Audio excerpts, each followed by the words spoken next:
Personne n'est une île. Tel est le thème d'une vidéoconférence internationale organisée à Wuhan.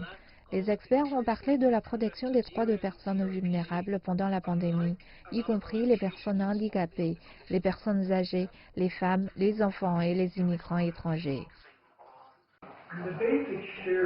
Leur invisibilité est un phénomène commun fondamental entre les personnes handicapées et les personnes vulnérables, en particulier en période de crise.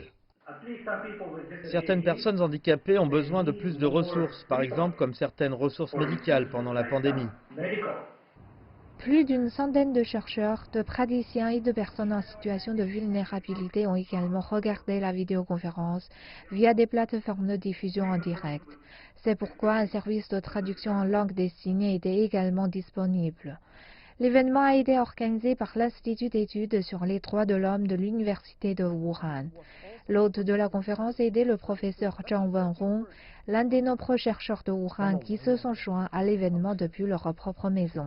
Ce genre de discussion académique est aussi un moyen de lutter contre la pandémie. Nous espérons que cette conférence, qui est organisée ici à Wuhan, pourra également honorer les grands efforts et les sacrifices consentis par le peuple de Wuhan. Le professeur Zhang affirme que la mesure de verrouillage de Wuhan n'a pas violé les conventions internationales sur les droits de l'homme. Dans certaines situations d'urgence spécifiques comme une crise de santé publique ou une guerre, lorsqu'il y a un besoin, certains droits de l'homme peuvent être limités. Mais la limitation devrait suivre certains principes pour s'assurer qu'elle est conforme à son objectif. En ce sens, nous croyons que la mesure de verrouillage de Wuhan était opportune et nécessaire. Ding Peng est doctorant à la faculté de droit de l'université de Wuhan. Il est également à la tête d'une organisation sociale pour la fonction publique à Wuhan.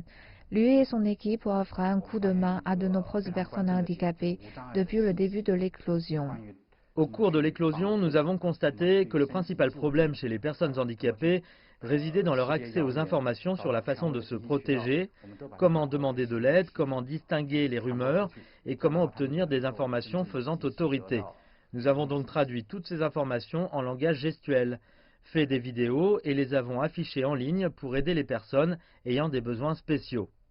Le professeur Zhang a également souligné la situation difficile des femmes au milieu de l'épidémie, comme le manque de fournitures sanitaires des travailleuses médicales pour les menstruations et l'augmentation de la violence dans les foyers depuis la mise en place des ordres de séjour à domicile. Et ils ont aidé à rédiger des lignes directrices pour garantir les droits des personnes ayant des besoins spéciaux.